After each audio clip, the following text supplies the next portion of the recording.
बहुत समय पहले महाराष्ट्र के एक छोटे से कस्बे में एक संयुक्त परिवार रहता था। परिवार में बुजुर्ग दादी, माता पिता, चाचा चाची और बच्चे सब मिलकर रहते थे। साल भर सभी त्योहार बड़े उत्साह से मनाते थे, लेकिन जैसे ही भाद्रपद मास आता, पूरा परिवार खास तैयारी में लग जाता। कारण था गणेश चतुर्थी।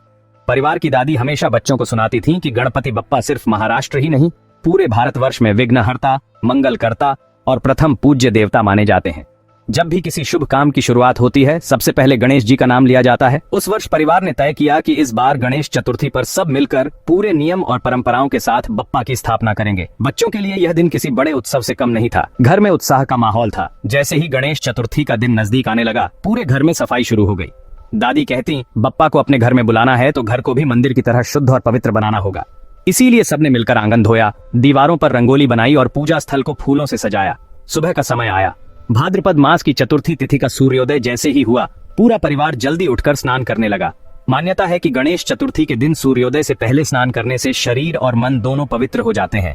दादी ने सबको बताया कि इस दिन ब्रह्मचर्य का पालन करना चाहिए, सात्विक आहार लेना चाहिए और झूठ, क्रोध, छल कपट से दूर रहना चाहिए।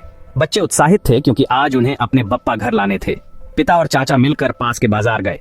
वहां अलग अलग आकार और रूप के गणेश जी की मूर्तियां सजी हुई थीं। किसी मूर्ति का चेहरा बालक की तरह मासूम था, किसी का स्वरूप राजसी था और किसी का स्वरूप बेहद भक्तिमय। परिवार ने मिट्टी से बनी एक सुंदर और मध्यम आकार की गणेश मूर्ति चुनी।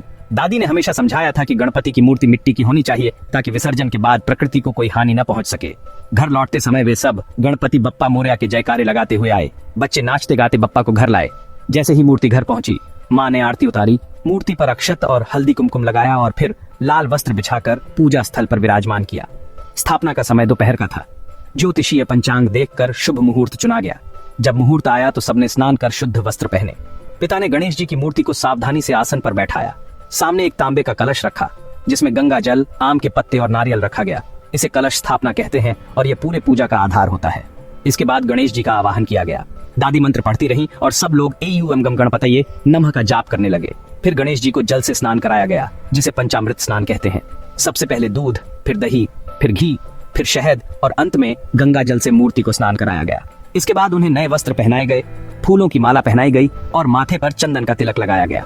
भोग के लिए मोदक, लड्डू और दूर्वा घास चढ़ाई गई। गणेश जी को दूर्वा बहुत प्रिय है। दादी ने बच्चों को बताया कि दूर्वा का हर तंतु 3 पत्तियों से मिलकर बना होता है और ये 3 गुणों सत, रज और तम का प्रतीक है। जब यह दूर्वा गणेश जी को चढ़ाई जाती है तो वे सारे दोषों का नाश कर देते हैं। पूजा के समय पूरा परिवार भजन और आरती गाने लगा। सुखकर्ता दुखहर्ता आरती की ध्वनि पूरे घर में गूंज उठी। ऐसा लग रहा था मानो खुद बप्पा मुस्कुराकर सबका आशीर्वाद दे रहे हों। बच्चे ढोलक बजा रहे थे, महिलाएं ताली बजा रही थीं और पुरुष मिलकर गा रहे थे। पूरे दिन घर में उत्सव जैसा माहौल रहा। गणेश चतुर्थी के दिन लोग उपवास भी रखते हैं।